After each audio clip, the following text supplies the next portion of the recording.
আমার আলাদিন লেখিকা জাবিন ফোরকান পর্ব ৩। ডিজে আলাদিন আসল নাম সাইবান আলাদিন।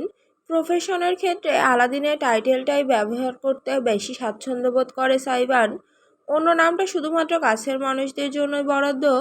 তার অনন্য নামটার জন্য অবশ্য সবসময় বন্ধু মহলে খোঁটা খেয়ে এসেছে সে। এই যেমন আজ শোয়ের পরপরই যখন ডাফল ব্যাগ হাতে বেরিয়ে আসলো, তখনই সামনে থেকে ডাক ছুটে এলো, কিরে আলাদিন, তোর চেরাগ কোথায়? রাস্তার ধারে পার্ক করে রাখা গাড়ির বনেটের উপরে বন্ধুদের আড্ডা জমেছে। পা এলিয়ে বাংলার শেষ নবাবের ভঙ্গিতে শুয়ে আছে নীরব। তার শিষ্য আপনার নিজের বিরাট ইঁদুরের দাঁত কেলাচ্ছে। গ্রুপের তুলনামূলক ভদ্র সদস্য অনুরাগ গাড়ির দরজায় হেলান দিয়ে দাঁড়িয়ে আছে। আরও কয়েকজন ছেলে আছে যারা মাঝে মাঝে সাথে থাকলেও ঠিক উল্লেখ করার মতন বন্ধু নয়। বিশেষ কাছের এই কয়েকজনই। সাইবার নিজের আধ ভেজা চুলে আঙুল চালিয়ে গাড়িটার কাছে এসে দাঁড়ালো। একেবারে অতর্কিতে শপাত করে আপনানের পিছনে চটাস চটাস দুটো চপাট বসিয়ে বাঁকা হেসে বলল, এই যে আপনানের পিছনে ভরে রেখেছি, খুঁজে দেখবি? তিন তওবা, তিন তওবা, তিন তওবা, আটকে উঠল নীরব। অপরদিকে নিজের পেছন ডলতে ডলতে আপনার আঙুল তুলে অভিযোগ জানালো, আমি শিওর এই ব্যাটার জেন্ডারের প্রবলেম আছে। তোরা লিখে রাখ আমার কথাটা। পুরুষের শরীরের ভেতরে আসলেও একটা ভায়াপু। দাঁতে ঠোঁট কামড়ে আপনানের উপর ঝুঁকে এলো সাইবান। ঘাড়ে চিবুক রেখে বন্ধুর চোখে চোখে তাকিয়ে হঠাৎ করেই তর্জনী তুলে ছুঁয়ে দিল সে আপনানের কপাল। এই লম্বাটে আঙুল বয়ে নামলো ঘাড় অবধি। হিসিয়ে উঠে জিভে ঠোঁট ভিজিয়ে সাইবান গান ধরল, পড়ে না চোখের পলক, টুং, কি তোমার রূপের ঝলক, হাই দোহাই লাগে মুখটি তোমার, একটু আঁচলে ঢাকো, আমি সেন্স হারাবো, ডেড হয়ে যাব, সেভ করতে পারবে না কেউ। কিস করে ফেলবে। এই এই, কেউ ওকে থামা, ও আমাকে কিস করে ফেলবে। আহ! সাইবার নিজের মুখটা আপনানের কাছাকাছি নিতেই লাল টকটকে হয়ে বান্দা লাফিয়ে সরে গেল। ঠাস করে বাড়ি খেলো গাড়ির বডিতে। কোমর চেপে ধরে হাঁটু ভেঙে আধ বসা হয়ে পড়ল সে রাস্তার মাঝেই। বৃদ্ধাঙ্গুলে নিজের ভেজা ঠোঁট মুছে নিয়ে হাসতে হাসতে নীরবের দিকে তাকালো সাইবান। চেরাক লাগবে তোর? বের করবো স্যালাইন? ও ভাই, আমাকে ছেড়ে দে, আব্বা কেঁদে বাঁচি। আমার গার্লফ্রেন্ড জানতে পারলে এবার আর ওকে কিছুতেই বিশ্বাস করাতে পারবো না আমি গে না। দুহাত জোড়ে হাহাকার করে উঠল নীরব। তার সুন্দর নামটা সাইবান মুখে নেয় না। নীরব শব্দের ইংরেজি অর্থ সাইলেন্ট, কিন্তু সেটা বেশি সুন্দর শব্দ বলে পছন্দ না। সাইলেন্টকে বিকৃত করে সে বানিয়েছে স্যালাইন। এমন আজগুবি কাণ্ড তাদের বন্ধুমহলে একমাত্র সাইবানের দ্বারাই সম্ভব। সবথেকে সুদর্শন, সবথেকে মজাদার, সবথেকে জোকার, সবথেকে সিরিয়াস, সবথেকে রাগী, সবথেকে দয়ালু, সবথেকে আত্মার বন্ধু, সবটাই সাইবান আলাদিন। তোদের সারাদিন এসব ফাত্রামি করা ছাড়া আর কাজ নেই ভাই। এতক্ষণে মুখ খুলল চুপচাপ সদস্য অনুরাগ। সাইবান ততক্ষণে নীরবকে ঠেলে গাড়ির বনেটে উঠে বসেছে।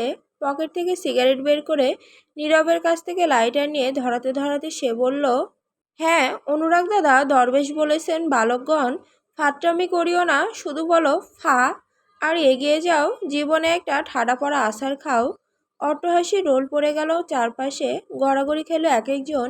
গম্ভীর অনুরাগ অবধি হাসতে বাধ্য হলো। মাথা ঝাঁকে শেষমেশে সাইবানকে বলল, তুই কোনোদিন টায়ার্ড হোস না ব্রো?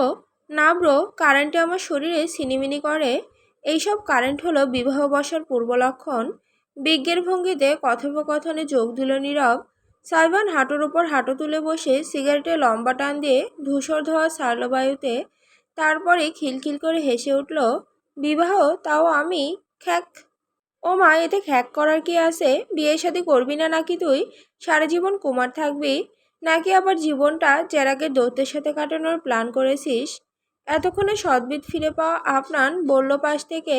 সাইবান সিগারেটে পরপর কয়েকটা শুক টান দিয়ে আপনানের কাঁধে হাত জড়িয়ে কাছে টেনে বলল, শোন দোস্ত, এইসব বিয়ে শাদী হলো একটা স্ক্যাম, বুঝেছিস? কি সুন্দর মজায় মজায় লাইফ যাচ্ছে বল। কোনো দরকার আছে বিয়ে নামক শিকল গলায় জড়িয়ে সেটা অন্য একটা মেয়ের হাতে তুলে দেওয়ার? তাছাড়া আমি বিয়ে করব সবার পরে, তোরা যখন বাপ দাদা হয়ে যাবি তখন আমি হব তোদের মেয়েদের সুগার ড্যাডি। কি ডেঞ্জারাস মার! এই তোর সাথে আমার আজকে থেকে ডিভোর্স। আঁতকে উঠে বলল নীরব। এতে অট্টহাসি হেসে নিজের সিগারেটে মনোযোগ দিল সাইবান। অনুরাগ এবার হাততালি দিয়ে সবার দৃষ্টি আকর্ষণ করলো। ওকে গাইস, রাত 3:30 বাজছে। কারো বাসায় যাওয়ার প্ল্যান আছে নাকি এখানে টাল হয়ে থাকবেন? আগে ভাগে বলে দিচ্ছি, আমি কিন্তু পার্সেল করে আপনাদের সবাইকে যার যার বাসার দরজায় ডেলিভারি দিয়ে আসতে পারবো না।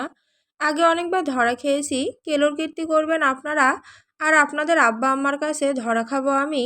হুম হুম হুম। অনেক হয়েছে মুরব্বি।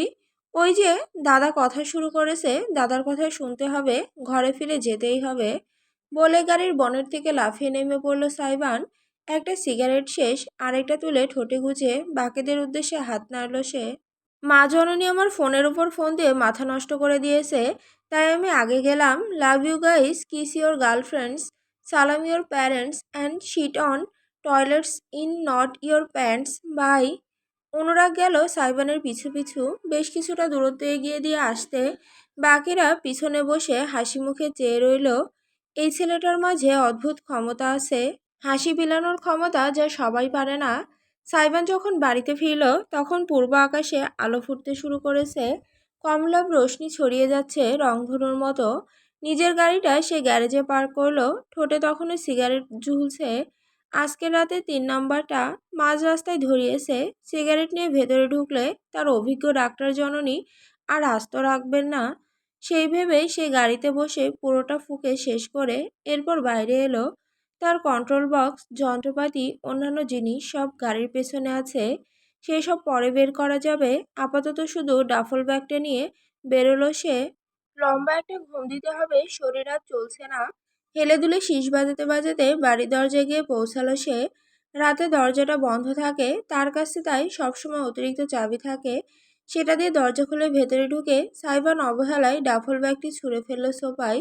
নিজের জ্যাকেট খুলে নিতে নিতে এগুলো কিচেনের দিকে। তার জন্য ফ্রিজে সবসময় কোল্ড ড্রিঙ্কস বোঝাই করে রাখা হয়। খেয়ে মাথাটা ঠান্ডা করে একেবারে সোজা বিছানায় যাবে, এমন পরিকল্পনা থেকেই কিচেনের কাছে যেতেই মৃদু শব্দ কানে এলো সাইবানের। শীষ বন্ধ হয়ে গেল তার, কারো হেঁটে চলার আওয়াজ। সঙ্গে কাচের পিঁড়িতে চামচ ঠেকানো টুংটাং মিষ্টি ধ্বনি। তার মা সাধারণত এই সময় জেগে থাকেন না, কাজের মেয়েটা থাকতে পারে। তেমন একটা পরোয়া না করে কিচেনে ঢুকলো সাইবান। সামনের অপ্রত্যাশিত দৃশ্যটি তাকে ক্ষণিকের জন্য জমিয়ে দিল। কিচেন কাউন্টারের সামনে দাঁড়িয়ে আছে এক রমণী। হালকা গোলাপি সুতির শাড়ি জড়ানো শরীরে, চুলগুলো খানিকটা অগোছালো, শ্যামবর্ণ চেহারায় অদ্ভুত একটা মলিনতা। শরীরটা প্রয়োজনের তুলনায় একটু বেশি রুগ্ন। ফিনফিনে কবজিতে অতিরিক্ত বড় সাইজের চুড়ি দেখেই বোঝা যায় এক হাতে কাঁথায় মোড়ানো কিছু একটা ধরা, বাচ্চা বোধ হয়। অপর হাতে কাউন্টারের উপরে রাখা ছোট ছোট করে কাটা কিছু স্ট্রবেরি কাটা চামচ দিয়ে তুলে খাচ্ছে সে নিঃশব্দে। কোলের বাচ্চাটাকে আলতোভাবে দুলিয়ে যাচ্ছে শরীরের সাথে সাথে। সাইবান চেয়েই রইল দীর্ঘক্ষণ।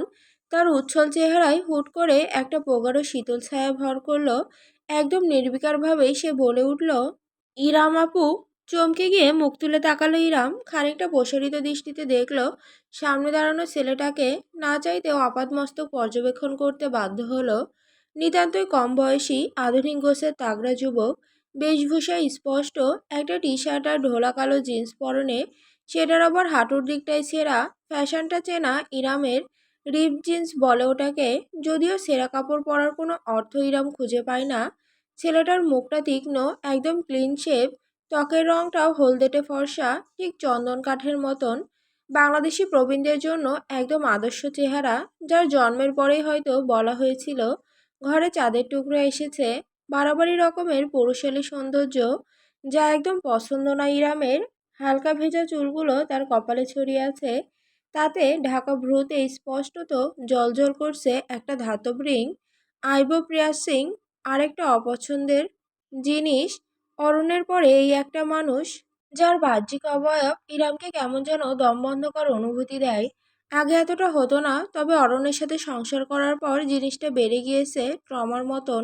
নিজের অস্বস্তিগুলো চেপে ইরাম হালকা গলায় বলল, ভালো আছে আলাদিন? সাইবানের দুহাতের মুঠো শক্ত হয়ে এলো। তাকে এই নামটাই বাড়িতে কেউ ডাকে না, কারণ ছোটবেলা থেকেই খ্যাপানোর হম্বিতম্বি করতো সে। তাই পরিবার আর চেনা পরিচিত সকলেই তাকে সাইবান বলেই ডাকে। পারিবারিক সদস্যদের মধ্যে একমাত্র ইরাম মেয়েটাই তাকে আলাদিন বলে ডাকে। অনেকবার মানা করেছে সে, অথচ মেয়েটি বরাবর তাকে বলে এসেছে এই আলাদিন নামটা নাকি সুন্দর। আপনাকে দেখতে পাবো ভাবিনি, মুন্সিবাড়িতে বেড়াতে এসেছেন। বলতে বলতে হেঁটে ফ্রিজের কাছে গেল সাইবান, ভেতর থেকে একটা কোল্ড ড্রিঙ্কসের ক্যান বের করে চুমুক দিল। কৌতূহলী দৃষ্টিতে পেছনে তাকালো, সেখানে দাঁড়িয়ে আছে ইরাম। তার বুকে অতি যত্নে ঠেকিয়ে রাখা ছোট্ট বাচ্চাটার মুখ দেখা যাচ্ছে না, অথচ হঠাৎ করেই সাইবানের দেখতে ইচ্ছা করছে। না, বেড়াতে আসিনি, থাকতে এসেছিলাম, থাকতে পারিনি তাই চলে যাচ্ছিলাম। তখন খালামণির সাথে দেখা, সেই নিয়ে এসেছে তোমাদের বাসায়। ইরামের অতি সৎ জবাব শুনে চুমুক দেওয়ার মাঝপথে কেসে উঠল সাইবান। সে আজ করতে পেরেছিল ঘটনা কিছুটা এমনই হবে। ওই বাড়ির মানুষগুলোর সঙ্গে তার পরিবারের সম্পর্ক বিশেষ ভালো নয় বহু বছর যাবৎ। সাইবান স্কুলে থাকতেই ইরাম এই বাড়িতে আসা ছেড়ে দিয়েছিল। আজ এসেছে, তার মানে ঘটনা গুরুতর কিছুই। তবে এইভাবে স্বীকার করে নেবে সেটা সাইবান আন্দাজ করেনি। কয়েক মুহূর্ত সে বুঝতে পারল না সে কিভাবে ইরামের সাথে কথা বলবে। 5 বছরের বেশি হয়েছে তার ইরামের সঙ্গে কথা হয় না।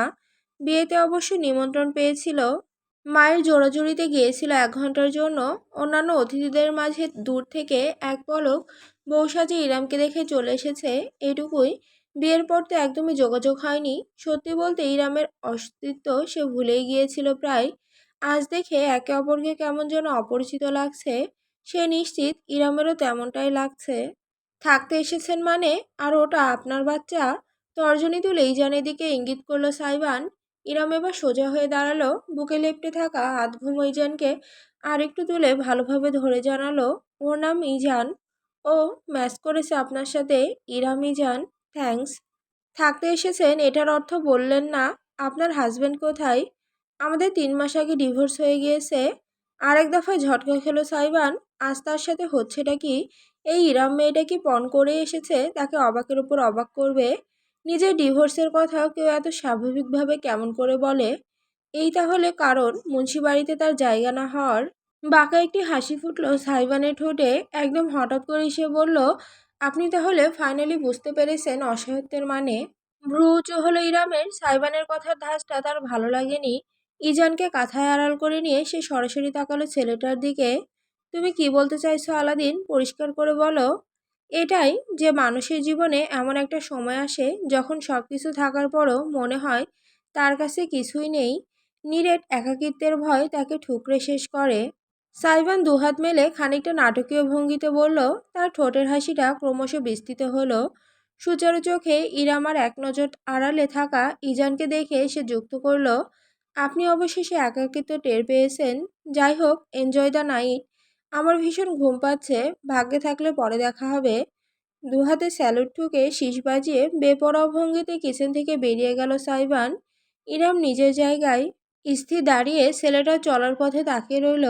সাইবানের শেষ কথাগুলো তার ভেতরে কোথাও একটা আঘাত করেছে, যেন ছেলেটা কোনো কারণে ইরামের উপর রেগে আছে, যার সাথে ঠিকমতো কথাই হয়নি বহু বছর যাবৎ।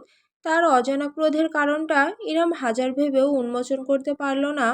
বেশি ভাবার সময়ও অবশ্য সে পেল না। ইজান কেঁদে উঠতেই ছেলের দিকে মনোযোগী হতে হলো তাকে। দুপুরবেলা এমনিতে শো শেষ করে এসে সাইবান সন্ধ্যার আগে ঘুম থেকে ওঠে না। তবে আজ দুপুর 2টার দিকেই তার ঘুম ভেঙে গেল। অনেক চেষ্টা করলেও পুনরায় ঘুম ফিরিয়ে আনা গেল না। তাই উঠে পড়ে একটা লম্বা গোসল সেরে সে নিজের রুম থেকে বের হলো। ভীষণ ক্ষুধা লেগেছে। গত প্রায় 12 ঘন্টা যাবৎ পেটে কিছুই পড়েনি। দ্রুত এসে ডাইনিং রুমে চলে এলো। জানে খাবারের আয়োজন হবে আজ, না হলে অবশ্য তার জন্য সবসময় হটপট ভর্তি থাকে। আজও ব্যতিক্রম নেই। টেবিল ভর্তি সুস্বাদু খাবারের পদে ভাত খিচুড়ি দুটোই আছে, কারণ সাইবানের খিচুড়ি পছন্দ। ডিম ভাজা, মুরগির তরকারি, খাসির কাবাব, সালাদ আর আচার। আরও কিছু ছোটোখাটো শাকসবজির পদ আছে, যেসবের প্রতি মনোযোগ দেওয়ার প্রয়োজন বোধ করল না সাইবান। চেয়ার টেনে ধপাস করে বসে পড়ল সে। দ্রুতই প্লেটে পাহাড়ের মতো খিচুড়ি বেড়ে নিয়ে আমের আচারের দিকে হাত বাড়ালো। অপর পাশের চেয়ারে বসে ছেলের কর্মকাণ্ড দেখলেন ডাক্তার সামিয়া মুন্সি। হাসপাতালের ইমার্জেন্সি থেকে তিনি আধ ঘন্টা আগে ফিরেছেন। বিকেল নাগাদ আবার চলেও যেতে হবে বিধায় পরিপাটি শাড়ি বদলাননি। চশমার আড়ালে থেকে ভ্রুকুটি করে তিনি দেখলেন কিভাবে সাইবানের ভেজা চুল বেয়ে টপ টপ করে পানি গড়াচ্ছে। কতবার বলেছি গোসলের পর ভালো মতো মাথা মুছতে হয়, নতুবা ঠান্ডা লাগবে। নিজেই উঠে গেলেন সামিয়া। রুম থেকে তোয়ালে নিয়ে এসে মায়ের কথায় পাত্তাই না দেওয়া ছেলের মাথায় চাপলেন। ধীরে ধীরে সযত্নে মুছে দিতে লাগলেন। শুকিয়ে এলো চুলের পানি। সাইবান আস্ত একটা কাবাব মুখে দিয়ে এলিয়ে বসে নিজের জননীর দিকে চেয়ে বলল, আমি মুছে ফেললে তো আমার গর্জিয়াস মম এভাবে সুন্দর করে মুছে দিত না। বলো, একজন বিউটিফুল লেডির হাতের ছোঁয়া থেকে নিজেকে বঞ্চিত করতে চাইছি না। হাতের ছোঁয়াটা মাঝে মধ্যে তোর গালে পড়লে ভালোই হয়। বল, তাহলে যদি ফোনটা কল করার জন্য খোলা পাওয়া যায়। উফ মম, তুমি বোঝো না, তুমি না ডাক্তার। এই দেখো, আমি ফোন বন্ধ করে ফেললে তোমার টেনশন হয়। সেই টেনশনে তোমার রক্ত সঞ্চালন বাড়ে। রক্ত সঞ্চালন বাড়লে শরীরের ত্বক জেল্লাদার হয়, একদম লাল লাল গ্লো মারে। আপনাকে দেখেছ না, ওই যে লাল মুরগিটা, একদম ওর মতন। তখন তোমাকে দেখতে হুড়পড়ি সকিনা বিবির মতো লাগে। আমি ইনডাইরেক্টলি তোমার সৌন্দর্য বাড়াতে ভূমিকা রাখছি, বুঝেছো? আর টেনশনে যে কোলেস্টেরল বাড়ে, রক্তচাপ উঠে যায়, তার বেলা অর্ধেক জ্ঞান নিয়ে ঘুরিস কেন গর্ধব? হা হা হা হা। ছেলের মাথায় চাটি দিতেই খিলখিল করে হেসে উঠল সাইবান। অদূরে চেয়ারে বসে দৃশ্যটি চোখ মেলে দেখল ইরাম। কি সুন্দর একটা সহজ সম্পর্ক মা ছেলের মাঝে, একদম বন্ধুর মতন। এরকম কোনো সম্পর্ক কি সে ভবিষ্যতে ইজানের সঙ্গে গড়তে পারবে? সামিয়া নিজের চেয়ারে ফিরে এলেন। সকলে খাওয়া শুরু করেছে। তিনি ইরামের প্লেটের দিকে তাকালেন। কতটা অল্প পরিমাণে খাবার নিয়েছে সেটা দেখে অসন্তোষ জানালেন। ইরাম, কাজটা ভালো করছিস না মামনি? তোর শরীরের তো একটা প্রয়োজন আছে নাকি? উপরন্ত ব্রেস্ট ফিডিং করাস, এটুকু মাত্র খাবারে শরীর নিজের চাহিদা মেটাবে নাকি অতিরিক্ত শক্তি যোগান দেবে বলতো? বলতে বলতে তিনি বেশ খানিকটা পুষ্টিকর সালাদ এবং আরও কিছু কাবাব ইরামের প্লেটে তুলে দিলেন। বেশি বেশি প্রোটিন খেতে হবে, সঙ্গে সুষমভাবে সব কিছু। তোর চেহারাই বোঝা যাচ্ছে প্রেগনেন্সিতে অপুষ্টিতে ভুগেছিস। না খালামণি, আমি ঠিক আছি, খাচ্ছি, আস্তে করে জবাব দিল ইরাম। সাইবার নিজের প্লেটের খিচুড়ি চামচ দিয়ে খেতে খেতে একবার আর চোখে ইরামকে দেখলেও বিশেষ কোনো মন্তব্য করল না। সামিয়া খাবার বেড়ে দেওয়ার সুগন্ধাটাকে বললেন, সুগন্ধা, আমি চলে যাওয়ার পর মনে করে কিন্তু সন্ধ্যায় ইরামকে হালকা নাস্তার সঙ্গে ফল দিবি, খানিকটা দই রাখবি সাথে, যেন পারফেক্ট ব্যালেন্স থাকে। আর করিমকে আমি বাজারে পাঠিয়েছি, এলে চেক করে দেখিস লিস্ট ধরে। কিছু ফর্মুলা মিল্ক লিখে দিয়েছি, ওগুলো এনেছে কিনা। ঠিক আছে আম্মা, আপনি একটু টেনশন নিয়েন না, আমি সব সামলাই নিব। কথোপকথন শুনে কান খাড়া করে ফেলল ইরাম। দ্রুত বলল, না না খালামণি, এত কিছু করতে হবে না তোমাকে। ইজান ঘুমিয়েছে, ওর ঘুম ভাঙলে আমি চলে যাব। কোথায় যাবি? খালার প্রশ্নে থামকালো ইরাম। চোখ পিটপিট করে খানিকটা দ্বিধা নিয়ে শেষে উত্তর করল, ঠিকানা তো একটা হবেই, তাই না? আমার আগের ম্যাচটা খুব সম্ভবত এখনও খালি আছে। না থাকলেও সমস্যা নেই, রুমমেট মেয়েটা ভালো, ওর সাথে কয়েকটা দিন থাকা যাবে। তুমি চিন্তা করো না, আমি ব্যবস্থা করে ফেলবো। আজীবন তো সবার জন্য ব্যবস্থাই করে এসেছিস, আর কত? ইরাম হাতের মুঠো শক্ত করে ফেলল। নিজের প্লেটের দিকে চেয়ে বলল, আর কারো কথা জানি না, কিন্তু আমি সত্যি কারো উপর বোঝা হতে ইচ্ছুক না খালামণি। তুমি আমাকে তোমার বাসায় একটা রাত থাকতে দিয়েছো, এর কৃতজ্ঞতা আমি কেমন করে মেটাবো জানি না। আমায় আর ঋণী করো না। যার আপন মানুষেরাই দায়িত্ব এড়িয়ে গিয়েছে, তার প্রতি তোমার কোনো কর্তব্য নেই। হ্যাঁ, যে অসহায় মেয়েটার প্রতি সকল দায়িত্ব স্বামী ভাই পরিবার এড়িয়ে গিয়েছে, সেই মেয়েটার প্রতি আমার কোনো দায়িত্ববোধ নেই, কিন্তু আমার ঘরের বউয়ের জন্য আছে। ইয়াক থু। দাঁতের নিচে এলাচে কামড় পড়ায় ঠিক ওই মুহূর্তেই ঝটকা দিয়ে উঠল সাইবান। হাতের চামচটা তার মেঝেতে পড়ে ঝনঝন শব্দ তুলল, অথচ মুখের এলাচ তার মুখেই রয়ে গেল। বিস্ফোরিত দৃষ্টিতে সে তাকালো নিজের মায়ের দিকে। কি বললে তুমি mom? Hmm, my future daughter in law. Yes, you heard that right বাড়ি। স্মিত হেসে ছেলেকে ঠিক তার স্টাইলেই জবাব দিলেন সামিয়া।